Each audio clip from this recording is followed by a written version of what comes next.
Hola amigo, en el capítulo 20 de Apocalipsis se nos revela que el fin del conflicto entre el bien y el mal, Satanás será preso en el fondo del abismo.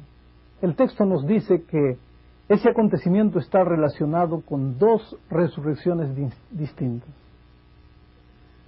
De aquellas resurrecciones Jesús enseñó lo siguiente: no os maravilléis de esto, porque vendrá hora cuando todos los que están en los sepulcros oirán su voz, y los que hicieron lo bueno saldrán a resurrección de vida, mas los que hicieron lo malo a resurrección de condenación. San Juan 5, 28 y 29.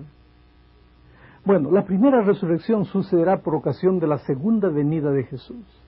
Entonces habrá la separación de los dos grupos, aquellos que se ampararon en la gracia del Señor Jesucristo y los que despreciaron las oportunidades de salvación que Jesús les dio. Entonces aparecerá la señal del Hijo del Hombre en el cielo, y entonces lamentarán todas las tribus de la tierra, y verán al Hijo del Hombre viniendo sobre las nubes del cielo con poder y gran gloria, y enviará a sus ángeles con voz de trompeta, y juntarán a sus escogidos de los cuatro vientos, de un extremo del cielo hasta el otro. San Pablo escribe que porque el Señor mismo, con voz de mando, con voz de arcángel y con trompeta de Dios, descenderá de los cielos, y los muertos en Cristo resucitarán primero. 1 Tesalonicenses 4:16. El capítulo 20 de Apocalipsis nos revela que habrá un periodo de 1000 años entre estas dos resurrecciones. Y vivieron y reinaron con Cristo 1000 años, pero los muertos no volvieron a vivir hasta que se cumplieron 1000 años. Apocalipsis 20, 4 y 5. Ahora viene la pregunta: ¿dónde estarán los fieles durante esos 1000 años? Casi al final de su ministerio en esta tierra, el Señor Jesucristo prometió lo siguiente: en la casa de mi Padre muchas moradas hay. Si así no fuera, yo os lo hubiera dicho. Voy pues a preparar un lugar para vosotros. Y si me fuere y os preparare el lugar, vendré otra vez y os tomaré a mí mismo, para que donde yo estoy, vosotros también estéis. Juan 14, 1 al 3. San Pablo agrega que los fieles resucitados se juntarán a los salvos vivos. Luego nosotros, dice, los que vivimos, los que hayamos quedado, seremos arrebatados juntamente con ellos en las nubes para recibir al Señor en el aire. Y así estaremos siempre con el Señor. 1 Tesalonicenses 4, 16 y 17. ¿Y qué haremos en el cielo durante esos 1000 años? Veamos. Y vi tronos, y se sentaron sobre ellos los que recibieron facultad de juzgar, y vivieron y reinaron con Cristo 1000 años, dice Apocalipsis 24. Quiere decir que durante este periodo, durante este proceso que podríamos llamar de juicio de confirmación, renovaremos nuestra confianza en la justicia de Dios. Al entender, por ejemplo, por qué unos se salvan mientras otros que pensábamos que se salvarían finalmente se pierden. Y San Pablo nos dice, inclusive, que juzgaremos a los ángeles malos. Esto nos ayuda a entender mejor las dudas del gran conflicto y con certeza, con seguridad afirmará todavía nuestra confianza, nuestra fe en la misericordia y en la justicia divina. La Biblia nos dice que los impíos serán destruidos por ocasión de la segunda venida de Jesús. Dice que el mismo Señor los destruirá con el soplo de su boca, segunda a los Tesalonicenses 2:8. Así, todos los que despreciaron la oportunidad divina estarán muertos. Los salvos estarán con Jesús en el cielo, y la tierra naturalmente estará desolada y vacía, quedando Satanás preso a las circunstancias. No tendrá a quien tentar. Durante esos 1000 años transcurrirán un tiempo de desolación, de desesperación para el diablo, hasta que Jesús venga nuevamente trayendo su pueblo a esta tierra. Ahora, ¿qué ocurrirá al fin de los 1000 años? El capítulo siguiente de Apocalipsis nos responde la pregunta. Y yo, Juan, vi la santa ciudad, dice, la nueva Jerusalén, descender del cielo de Dios, dispuesta como una esposa ataviada para su marido. Apocalipsis 21:2. En este mismo tiempo, según la Biblia, los impíos muertos resucitarán.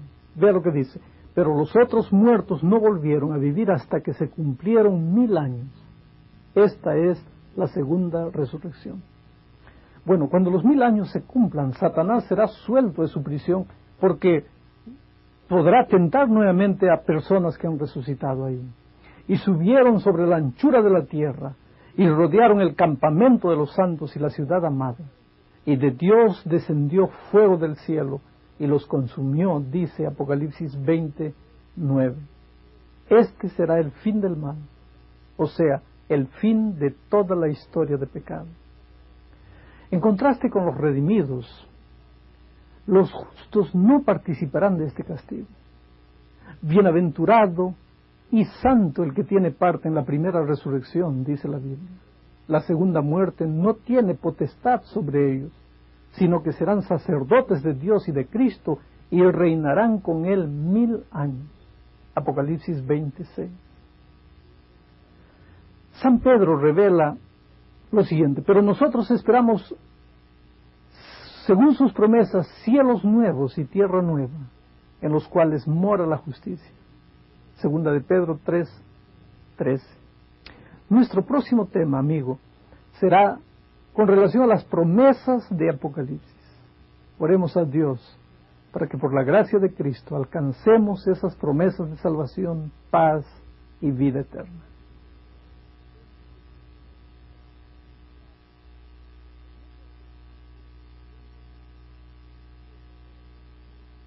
En medio del conflicto entre el bien y el mal, Dios revela su amor, su comprensión y su poder a través de las promesas escritas en el libro de Apocalipsis. Muchas de estas promesas están relacionadas con la segunda venida de Cristo. Otras están relacionadas con la fidelidad y otras tantas con la salvación y la vida eterna. Ahora bien, cuando tú empieces a estudiar el libro de Apocalipsis, te darás cuenta que todas las promesas de este libro se destinan a los vencedores del gran conflicto cósmico del cual participamos todos los seres humanos. Los vencedores son aquellos que no se rindieron ni se dejaron engañar por el enemigo.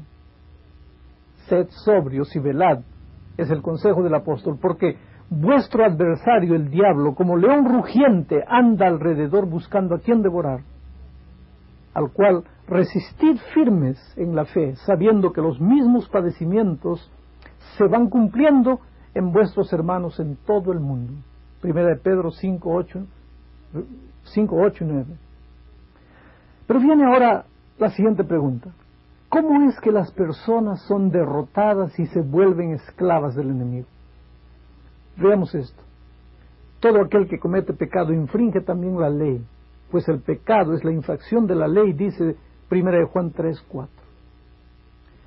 En otras palabras, pecar, además de ser separación de Dios, es también desobedecer la santa ley de Dios. Por cuanto los designios de la carne, dice la Biblia, son enemistad contra Dios, porque no se sujetan a la ley de Dios, ni tampoco pueden. Eso está escrito en Romanos 8:7. Esto quiere decir que los que viven en pecado infringen la ley. Son enemigos de Dios y dominados completamente por el enemigo. En contraste con esto, Jesús describió la conducta de aquellos que le pertenecen a Él, diciendo así: si me amáis, guardáis mis mandamientos. San Juan 14:15. Miren, los hijos de Dios en otras épocas sufrieron persecuciones, sufrimiento y muerte por amor a Cristo, pero permanecieron fieles y descansaron en la promesa: sé fiel hasta la muerte y yo te daré la corona de la vida. Veamos este otro versículo: al que nos amó y nos lavó de nuestros pecados con su sangre, dice Apocalipsis 1:5. Es muy importante, pues, no olvidarse que la salvación del pecado se basa en la gracia de Dios y en los méritos de Jesucristo. Vean este otro texto: y el que tiene sed venga, y el que quiere tome del agua de la vida gratuitamente. Esta promesa afirma que la salvación es ofrecida a todos. Dios hizo todo lo que es necesario para nuestra salvación y promete concedernos el perdón y la vida eterna, siendo justificados gratuitamente por la gracia, mediante la redención que es en Cristo Jesús, dice Romanos 3:24. Dios nos pide apenas que aceptemos por la fe el don de su salvación. Mientras eso, debemos recordar que la fe no elimina la ley, la fe no anula la obediencia. Por esa razón es que San Pablo explica a los romanos en el capítulo 3, versículo 31, luego, ¿por la fe invalidamos la ley? De ninguna manera, sino que confirmamos la ley. Esto quiere decir que somos salvados del pecado para no volver a pecar nunca más. No penséis que he venido para abrogar la ley o los profetas, dice Jesús. He venido para cumplir, porque de cierto os digo que hasta que pasen el cielo y la tierra, ni una jota ni una tilde pasarán de la ley hasta que todo se haya cumplido. Mateo 5:17. Querido, la ley exige un tipo de justicia tal que el hombre, en su estado pecaminoso, no puede nunca alcanzar. Pero cuando acepta la salvación y recibe la justicia de Cristo gratuitamente, esa justicia es presentada en el libro de Apocalipsis, simbolizada por vestiduras blancas. Un ejemplo de esto encontramos en el capítulo 7 de Apocalipsis, donde los que acompañan a Cristo lavaron o llevaron sus vestiduras y las dejaron emblanquecer en la sangre del Cordero. Hay preciosas promesas de vida eterna para quien lleva sus ropas a la sangre de Jesucristo para ser lavadas allí. Apocalipsis afirma que cuando llegue aquel día, todo ojo lo verá, y los que lo traspasaron, y todos los linajes de la tierra harán lamentación por él. Mas los salvados en aquel día estarán felices, con toda seguridad. Miren lo que dice la Biblia: bienaventurados los que lavan su ropa para tener derecho al árbol de la vida y para entrar por las puertas en la grande ciudad. Apocalipsis 22:14. Entonces el rey dirá a los de su derecha: venid benditos de mi Padre, heredad del reino preparado para vosotros desde la fundación del mundo. Mateo 25:34. Aquel día podremos caminar sobre las calles de oro de la grande ciudad de Dios. Allá no habrá más muerte. Por eso es que se promete a los vencedores: sé fiel hasta la muerte y yo te daré la corona de la vida. Y el que tiene oídos, oiga lo que el Espíritu dice a las iglesias: el que venciere no sufrirá daño de la segunda muerte. Apocalipsis 2:10 y 11. Al que venciere le daré a comer del árbol de la vida, el cual está en medio del paraíso de Dios. Apocalipsis 2:7. Al que tuviere sed, yo le daré gratuitamente de la fuente del agua de la vida, dice Jesús en Apocalipsis 21:6. Todas estas son promesas que Dios presenta a sus hijos fieles. Saben, en nuestro próximo encuentro estudiaremos la interesante profecía de los 7 sellos del Apocalipsis, con sus 4 caballos y otros tantos caballeros. Este estudio nos hará entender mejor el plan de Dios para nosotros. Y aquel que tiene sed, venga, y el que quiere, toma del agua de la vida gratuitamente. Esa es la promesa maravillosa que Jesús te hace en este momento para ti.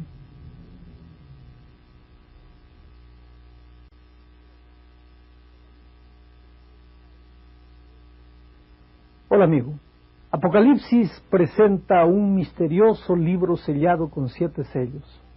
Y Cristo es el único ser en todo el universo con capacidad de abrir estos sellos. Jesús toma el libro en sus manos y abre el primer sello. El apóstol Juan describe de la siguiente manera: y miré, y he aquí un caballo blanco, y el que lo montaba tenía un arco, y le fue dada una corona, y salió venciendo para vencer. El caballo, su caballero y el resto de los símbolos representan la época cuando los apóstoles recibieron la doctrina pura y la mantuvieron pura a pesar de que el enemigo trató de colocar doctrinas paganas en este periodo de la historia. Los apóstoles en estos años que se refieren a este sello escribieron los libros del Nuevo Testamento que forman parte de la Biblia. Cuando se abrió el segundo sello, salió otro caballo bermejo, rojo, y el que lo montaba, a él le fue dado poder de quitar de la tierra la paz y que se matasen unos a los otros, y se le dio una grande espada, dice Apocalipsis 6:4. La espada y el caballo bermejo representan el derramamiento de sangre y las persecuciones que la iglesia cristiana primitiva soportó por mantener la pureza de su doctrina entre el segundo y el cuarto siglo. Cuando se abrió el tercer sello, oí al tercer ser viviente que decía: ven y mira. Y miré, y he aquí un caballo negro, y el que lo montaba tenía una balanza en la mano, dice Apocalipsis 6:5. La iglesia enfrentó luchas para mantener la blancura de sus doctrinas, y ahora está representada en esta época por el color negro, o sea, la ausencia de luz. El color negro muchas veces representa en la Biblia las tinieblas morales, el pecado, la apostasía y el error. El caballo negro corresponde al periodo que va del año 313 a 538 de nuestra era. Un espíritu de materialismo y comercialización representado por la balanza en las manos del caballero entraron en la iglesia durante esta época. La abertura del cuarto sello muestra un caballo de color amarillo, anémico, y el que lo montaba tenía por nombre Muerte, y el infierno le seguía, y le fue dada potestad sobre la cuarta parte de la tierra para matar con espada, con hambre, con mortandad, con las fieras de la tierra, dice Apocalipsis 6:8. Este símbolo expresa la terrible aplicación de la época de la Inquisición predicha por Jesús en San Mateo 24:21. Y esto fue profetizado también por Daniel. Podría corresponder esto al periodo de 538, cuando entró en vigor el decreto de Justiniano, hasta el año 1517, cuando comenzó la época de la Reforma. Cuando se abrió el quinto sello, Juan vio en el altar las almas de aquellos que habían sido muertos por causa de la palabra de Dios y por causa del testimonio que tenían, y clamaban a grande voz diciendo: ¿hasta cuándo, Señor santo y verdadero, no juzgas y vengas nuestra sangre en los que moran en la tierra? Apocalipsis 6, 9 y 10. Vamos a entender esto. En el altar de bronce del santuario del Antiguo Testamento eran ofrecidos sacrificios de animales.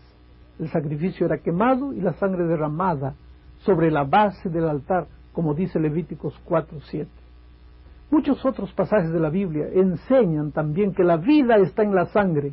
El símbolo es claro. La sangre de los mártires es derramada como sacrificio al pie del altar. Esa sangre clama simbólicamente a Dios, como lo hizo la sangre de Abel, que fue muerto por su hermano, conforme al registro de Génesis 4:40. Las vestiduras blancas simbolizan la dignidad que les confiere la justicia de Cristo. ¿Sabe? El quinto sello cubre el periodo que va del año 517, comienzo de la Reforma, al año 1755. Entonces dice Juan: miré, cuando abrió el sexto sello, y he aquí hubo un gran terremoto, y el sol se puso negro como tela de silicio, y la luna se volvió toda como sangre, y las estrellas del cielo cayeron sobre la tierra, y el cielo se desvaneció como un pergamino que se enrolla, y todo monte y toda isla se removió de su lugar. Apocalipsis capítulo 6, versículos 12 y 14. El gran terremoto fue identificado como el terremoto de Lisboa, el 1 de noviembre de 1755. Poco después, unos años después, el 19 de mayo de 1780, sucedió el oscurecimiento del sol. Era aproximadamente 11 horas del día cuando comenzó a oscurecer, como si hubiese llegado la noche. Los hombres dejaron de trabajar, el ganado mugiendo regresó al establo, las ovejas se agruparon, las aves silvestres se escaparon hacia sus nidos, las gallinas retornaron a sus gallineros, Y en aquella noche la oscuridad fue tan intensa, de modo que si una persona levantase la mano,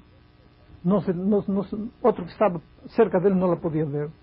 Y ni siquiera se podía notar una hoja de papel blanco. Esta es una cita que viene de la historia y que se puede leer ahí en cualquier biblioteca del mundo. Aquella misma noche, a pesar de desconocerse la razón científica, la luna apareció roja como la sangre, cumpliendo la tercera señal que sucedería en el tiempo del fin, antes de la segunda venida de Jesús. Fue poco después del 13 de noviembre de 1833 que ocurrió la otra profecía, la caída de las estrellas. Fue como una verdadera lluvia de meteoros que duró la mayor parte de la noche. El cumplimiento de las otras señales acerca de la época en que el Señor volvería nos demuestran que estamos hoy día en la última parte del fin del tiempo. Jesús reveló que volvería en una época de guerras mundiales. Por tanto, se levantará nación contra nación, reino contra reino, dice Mateo 24:7. También declara el Señor Jesús que en esta época aumentarían los terremotos y que habría hambre. Por intermedio del apóstol Santiago nos dice que en este fin del tiempo habría una lucha entre el capital y el trabajo, que existiría la explotación del pobre y surgirían movimientos de protestas y huelgas.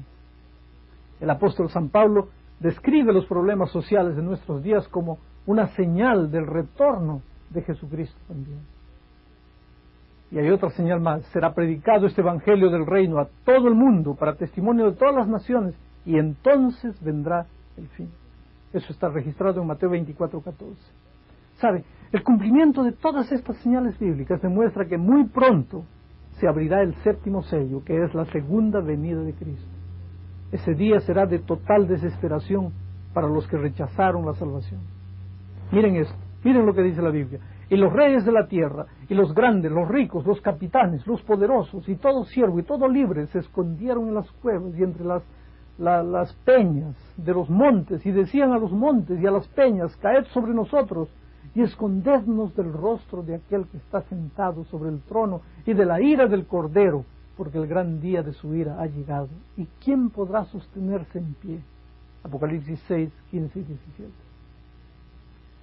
Pero tú no tienes que tener miedo, porque este también será el momento de libertación de aquellos que permanecieron fieles a Dios. Que Dios enviará sus ángeles con gran voz de trompeta y juntarán a sus escogidos de los cuatro vientos, desde un extremo del cielo hasta el otro, dice Mateo 24:31. Finalmente, querido, habremos llegado al momento de la gran reunión con nuestro querido Salvador Jesucristo. No más dolor, no más sufrimiento, no más muerte. La historia del pecado habrá llegado al fin. Estaremos listos para comenzar verdaderamente una nueva etapa en la historia de este mundo. Que Dios te bendiga.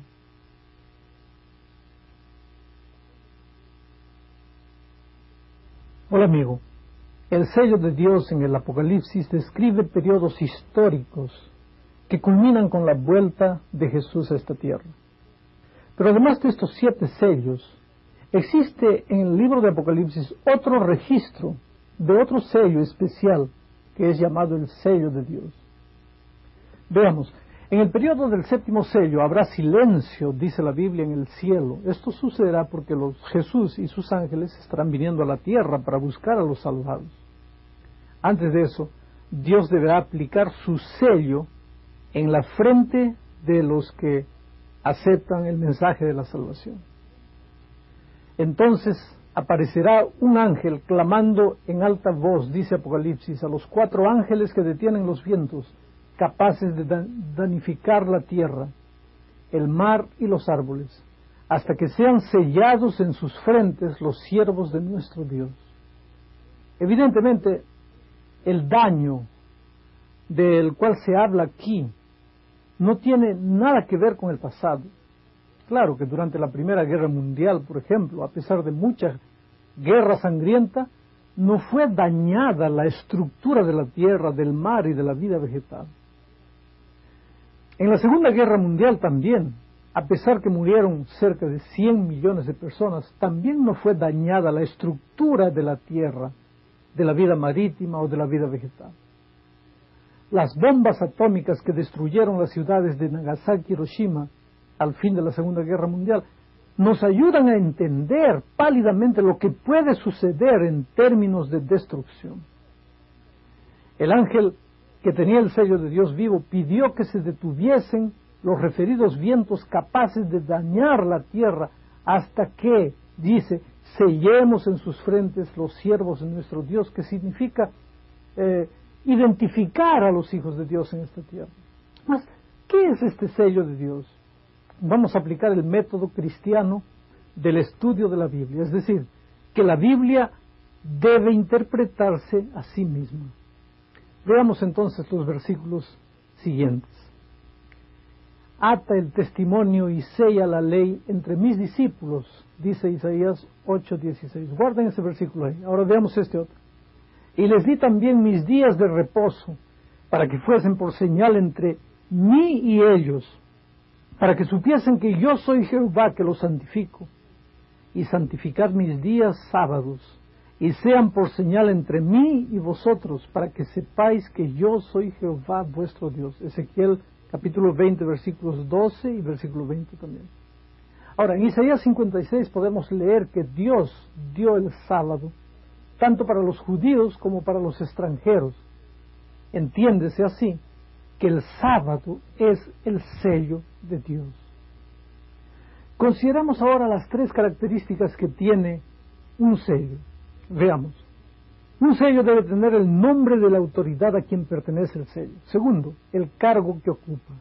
Tercero, el territorio sobre el cual esa persona ejerce su autoridad. Interesante es notar que estas tres características se encuentran presentes en el mandamiento del sábado. Entonces, veamos. Nombre de la autoridad a quien el sello pertenece. El Señor Dios Creador. El cargo que ocupa, Creador del cielo y de la tierra. Ahora, el territorio sobre el cual ejerce su autoridad, todo el universo. Veamos. El mandamiento dice así: acuérdate del día del reposo, para santificarlo. 6 días trabajarás y harás toda tu obra, mas el séptimo día es reposo para Jehová tu Dios. No hagas en él obra alguna, tú, ni tu hijo, ni tu hija, ni tu siervo, ni tu criada, ni tu bestia, ni tu extranjero que está dentro de tus puertas, porque en 6 días hizo Jehová, ahí está el poder del Creador, hizo Jehová los cielos y la tierra, el mar y todas las cosas que en ellos hay, pero reposó el séptimo día. Por tanto, Jehová dijo, bendijo al día de reposo y lo santificó. Bueno, cuando nuestro Señor Jesucristo estuvo en la tierra, dijo que no iría a cambiar la ley de Dios y tampoco autorizaba a nadie que hiciese alguna alteración en ella. Era costumbre de Jesús trabajar en la carpintería de domingo hasta el viernes, pero en el sábado la carpintería estaba cerrada, pues Él participaba del culto. Veamos lo que dice este versículo. Vino a Nazaret donde se había criado, y en el día sábado entró en la sinagoga conforme a su costumbre y se levantó a leer. Eso está en Lucas 4:16. Bueno, en los santos evangelios existe el registro de que nuestro Señor Jesucristo fue crucificado en un día viernes y el sábado reposó en la tumba conforme al mandamiento. Así como fue en la creación de la tierra, Jesús completó su obra de redención un viernes en la tarde y descansó el sábado. El ejemplo de María y de otras seguidoras de Jesús también demuestra que en el Nuevo Testamento el sábado continuaba siendo respetado como el día del reposo. Veamos lo que la Biblia dice. Era el día de la preparación, viernes, y estaba para comenzar el día de reposo, sábado, y las mujeres que habían venido con él desde Galilea siguieron también y vinieron al sepulcro y vieron cómo fue puesto su cuerpo, y vueltas prepararon especias aromáticas y ungüentos, y descansaron el sábado conforme al mandamiento. O sea, Cristo ya había muerto y ellas continuaban guardando el sábado. A pesar de la muerte de su amado Hijo, María hizo también el viernes las compras de los ingredientes y dejó para el domingo el trabajo de ungir el cuerpo de Cristo, y el sábado reposó. Ahora, en contraste con el ejemplo de fidelidad de los seguidores de Cristo, la profecía de Daniel 7:25 demuestra que el anticristo pronunciaría palabras contra el Altísimo y perseguiría a los santos del Altísimo y trataría de cambiar los tiempos y la ley. El primer de los 3 mensajes angélicos de Apocalipsis 14 declara: vi volar por el medio del cielo a otro ángel que tenía el evangelio eterno para predicarlo a los moradores de la tierra, a toda nación, tribu, lengua y pueblo, diciendo a grande voz: temed a Dios y dadle gloria, porque la hora de su juicio ha llegado, y adorad a aquel que hizo el cielo y la tierra, el mar y las fuentes de las aguas. Esto está registrado en Apocalipsis 14, 6 y 7. Aquí se profetiza que en el tiempo del fin, cuando llegue la hora del juicio, con respecto al plan que el anticristo tiene de cambiar la ley y los tiempos y consecuentemente cambiar también el sábado, entonces en estos días se levantará una iglesia fiel que adorará a Dios como requiere el mandamiento del sábado. Con esta iglesia el Señor hace un pacto, pero este es el pacto, dice, que haré con la casa de Israel. Después de aquellos días, dice Jehová, daré mi ley en su mente y la escribiré en su corazón. Jeremías 31, 33. Y veamos esta otra cita de Apocalipsis. Aquí está la paciencia de los santos, los que guardan los mandamientos de Dios y la fe de Jesús. Son esos cristianos el objetivo principal del interés del Señor.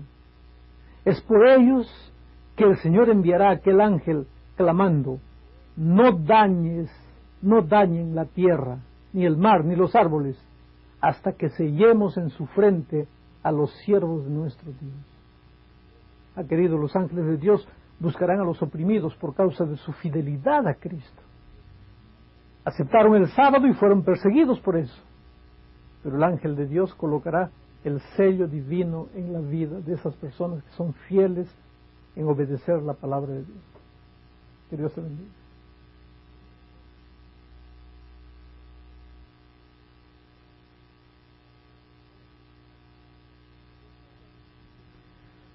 Hola amigo.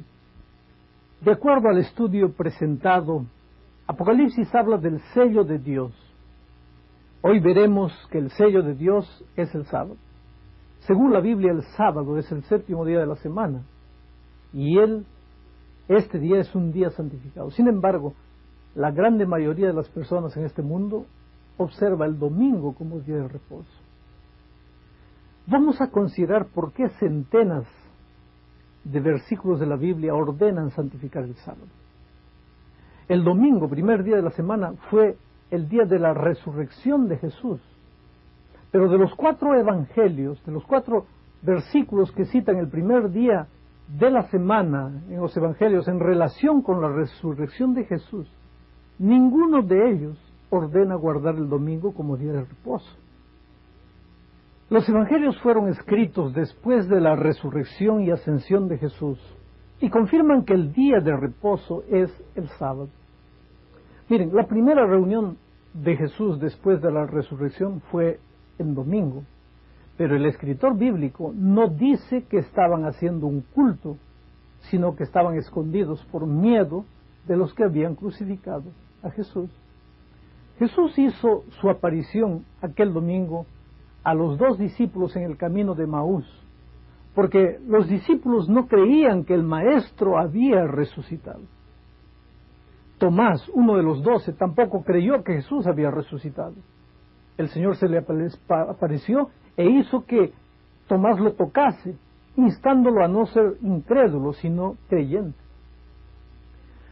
Los demás discípulos tampoco creían que Jesús había resucitado. Estos, dice la Biblia, oyendo que Él venía y que fuera visto por María Magdalena, no creyeron. Después se manifestó en otra forma a 2 discípulos que estaban yendo en camino al campo. Ellos fueron y lo hicieron saber a los otros, y ni aún a ellos creyeron. Eso está registrado en Marcos 16, 11 a 13. Finalmente, se apareció Jesús a los 12, estando ellos sentados a la mesa, y les reprochó su incredulidad y dureza de corazón, porque no habían creído a los que le habían visto resucitado.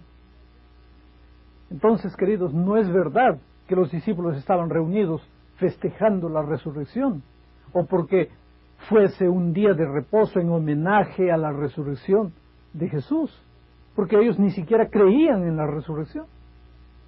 Algo extraño pasó en homenaje a una resurrección en la cual no creían.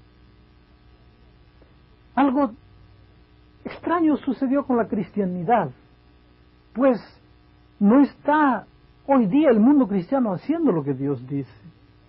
En Hechos 27 leemos que estaban reunidos porque Pablo saldría de viaje el lunes de mañana, y como tal vez no regresarían más, aprovecharon para oírlo hasta la medianoche. Cenaron y él continuó predicando hasta el amanecer.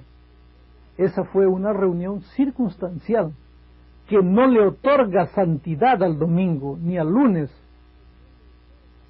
porque fue el lunes exactamente cuando Pablo terminó de predicar. El libro de Hechos declara 84 sábados guardados por Pablo, lo que demuestra que él enseñaba que el sábado y no el domingo era el verdadero día de reposo. En 1 Corintios 16:2, Pablo pide que cada primer día de la semana los creyentes separen en su casa algún dinero para ayudar a los cristianos flagelados. Pero no dice ninguna palabra sobre descansar en ese día, en el domingo. Bueno, si queremos saber por qué tantas personas hoy día guardan el domingo, la historia aclara muchas cosas. Los mitraitas, que eran paganos, llamaban al domingo con el nombre del día del dios Sol, y lo respetaban como día de reposo en homenaje al Sol. Y el 7 de marzo del año 321, Constantino, emperador romano, firmó la primera ley dominical conocida, obligando a todos a descansar en el día del Sol. En otras palabras, Constantino era pagano, y el domingo entró en la cristianidad a través de la tradición de un emperador pagano. El sacerdote Fernando Carvalho, en su libro Protestantismo y Biblia, preparado por la Acción Católica, en la página 71 dice lo siguiente: ¿y en qué parte de las Sagradas Escrituras se dice que es necesario santificar el domingo? En Éxodo 20, versículo 8 a 11 dice: acuérdate del día de reposo para santificarlo. 6 días trabajarás y harás toda tu obra, mas el séptimo día es reposo para Jehová tu Dios. Aparte de ello, sigue diciendo este padre católico, en ninguna parte de los evangelios se encuentra la orden de Jesús: santifica el domingo en lugar del sábado.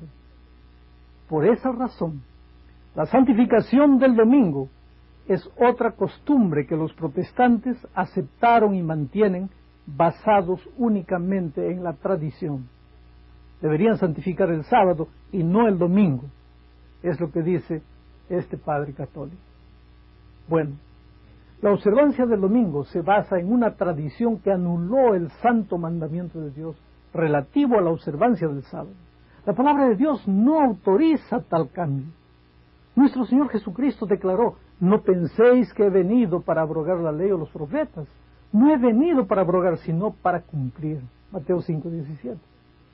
Porque de cierto os digo, que hasta que pasen el cielo y la tierra, ni una jota ni una tilde pasará de la ley, hasta que todo se haya cumplido. Mateo 5:18.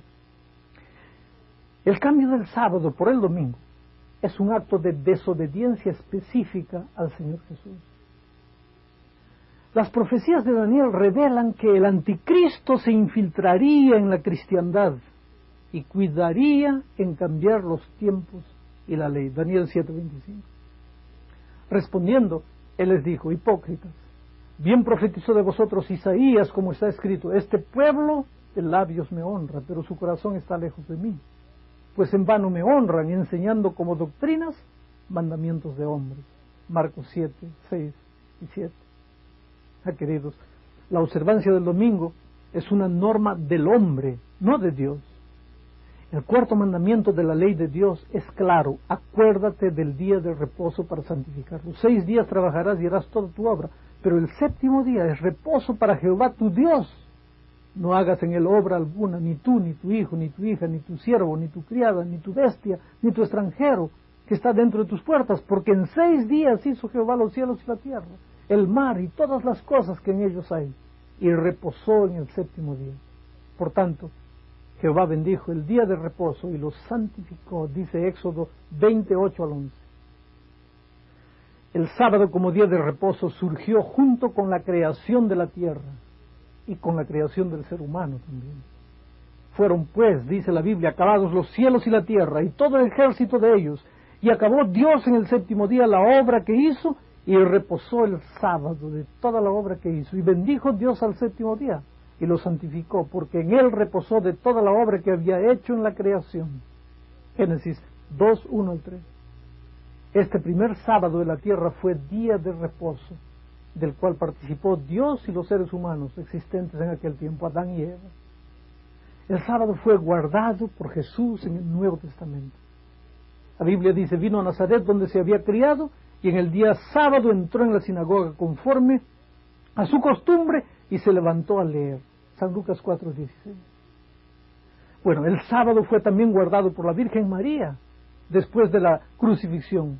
Era el día de la preparación y estaba para comenzar el día de reposo, y las mujeres que habían venido con él desde Galilea siguieron también y vieron el sepulcro y cómo fue puesto su cuerpo, y vueltas prepararon especias aromáticas y ungüentos y descansaron el día de reposo, sábado, conforme al mandamiento. Lucas 23, 54 al 56. Bueno, el apóstol San Pablo quedó un día en la ciudad de Corinto durante 1 año y medio, trabajando y haciendo tiendas. Y en Hechos 18:4 se registra lo siguiente: y discutía en la sinagoga todos los sábados y persuadía a judíos y a griegos. En otras palabras, el apóstol Pablo dedicó los 78 sábados de ese año y medio en que trabajó haciendo carpas. Se dedicó también a la vida religiosa y a predicar el evangelio en aquel lugar. Queridos, el sábado será guardado por los hijos de Dios en el tiempo del fin. Vean lo que dice Apocalipsis: aquí está la paciencia de los santos, los que guardan los mandamientos de Dios y la fe de Jesús. Apocalipsis 14:2. Y Apocalipsis 14:7 nos revela que cerca de la segunda venida de Cristo se debería enseñar a las personas a adorar a Dios como creador del cielo y de la tierra y del mar y de todas las cosas que en ellos hay, así como ordena el mandamiento del sábado. En la tierra nueva santificaremos el sábado por toda la eternidad, porque como los cielos nuevos, dice el texto bíblico, y la tierra nueva que yo hago permanecerán delante de mí, así permanecerá vuestra descendencia y vuestro nombre, y de mes en mes y de día de reposo en día de reposo vendrán todos a adorar delante de mí, dijo Jehová. Isaías 66, 22 y 23. Y completa: si me amáis, guardad mis mandamientos. Juan 14, 15. Como cristianos sinceros, decidimos expresar nuestro amor al Señor a través del reposo y de la santificación del día sábado.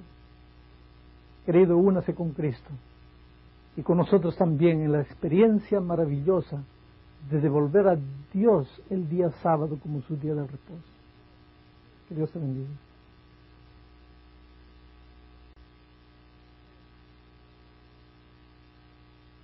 Hola amigo,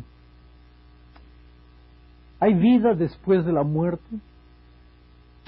¿Podemos reencontrarnos con nuestros amados que ya murieron? El Señor Jesús es el único que puede darnos la respuesta, porque solamente Él es el Creador. Dice la Biblia: todas las cosas por Él fueron hechas, y sin Él nada de lo que ha sido hecho fue hecho. Juan 1:3. En el libro de Apocalipsis Jesús declara: yo soy el primero y el último, el que vivo y estuve muerto, mas he aquí que vivo por los siglos de los siglos. Amén. Apocalipsis 1, 17, 18. Cristo sabe cómo surgió la vida y también sabe lo que pasa cuando llega la muerte. Bueno, el estudio de lo que Jesús nos dice en la Santa Biblia acerca de la creación de la vida facilitará nuestra comprensión sobre el misterio de la muerte. Génesis 2:7 llama alma viviente al resultado de la relación armoniosa de los dos elementos, el polvo de la tierra con el cual el Señor hizo el cuerpo humano, más el soplo de la vida. Pero para que el alma viviente continúe viviendo, había una condición a cumplir. El hombre debería permanecer obediente. En Génesis 2:16 y 17 podemos leer que Dios advirtió a nuestros primeros padres que el día en que ellos desobedeciesen, ciertamente morirían.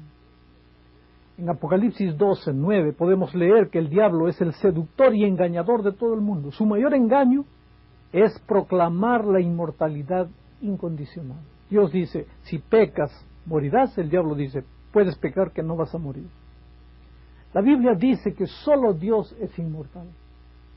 Él es soberano, Rey de reyes y Señor de señores. El único que tiene inmortalidad. 1 Timoteo 6:15. Bueno, la Biblia enseña que el alma humana es mortal, porque el alma humana es cuerpo y soplo de vida. El hombre es mortal como consecuencia del pecado. Le quitas el hálito, dice Salmo 104:29. Dejas de ser, vuelven al polvo. Ningún homicida tiene vida eterna permanente en él, dice 1 Juan 3:15. Y en Romanos 5:12 leemos que la muerte pasó a todos los hombres, por cuanto todos pecaron. Isaías 51:12 dice claramente que el hombre es mortal. Partiendo de la verdad bíblica de que el hombre, o sea, el alma viviente, es el resultado de la unión del polvo con el soplo de vida, concluimos que al quebrarse esa unión con la muerte, desaparece el alma viviente, termina la conciencia. El alma que pecare, esa morirá, dice Ezequiel 18:4. Y en la primera parte del versículo 20 se afirma lo mismo.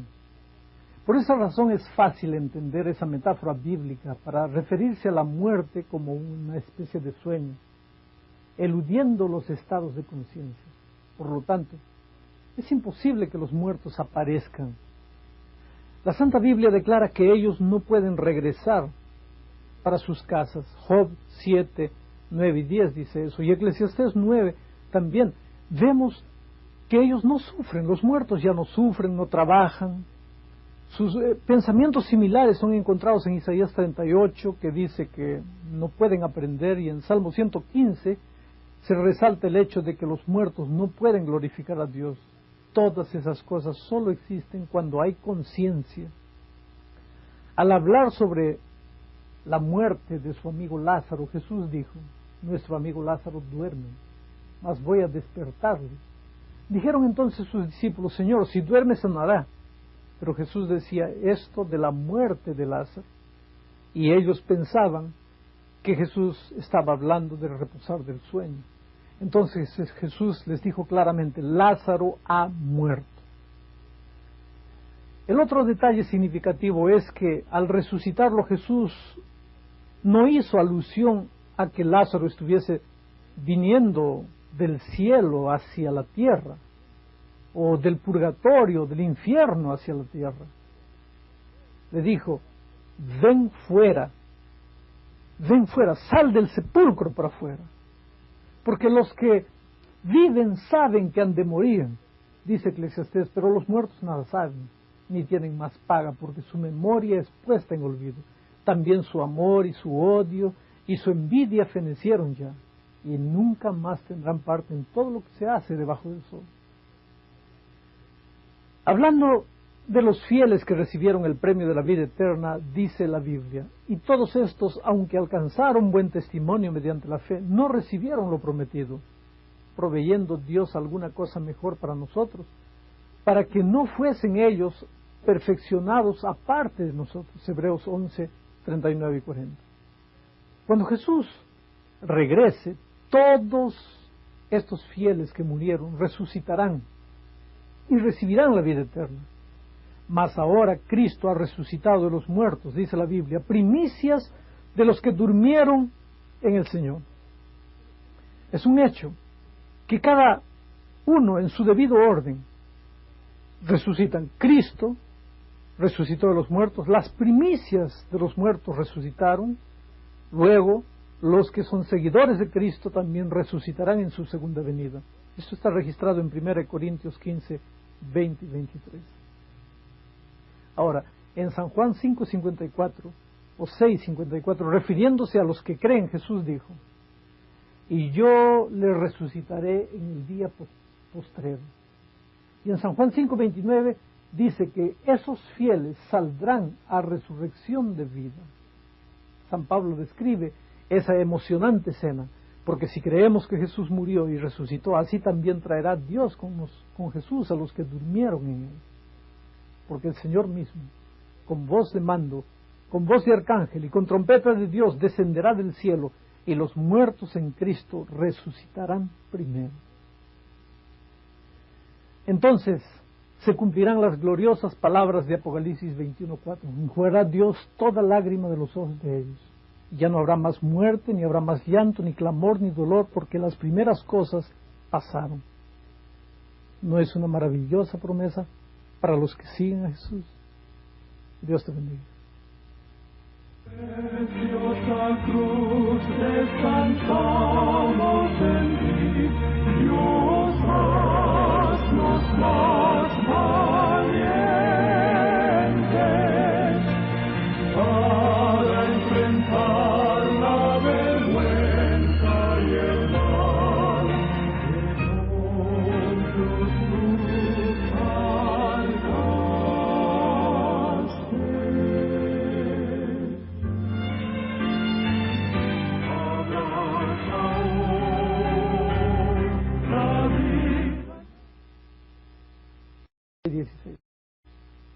Dieciséis.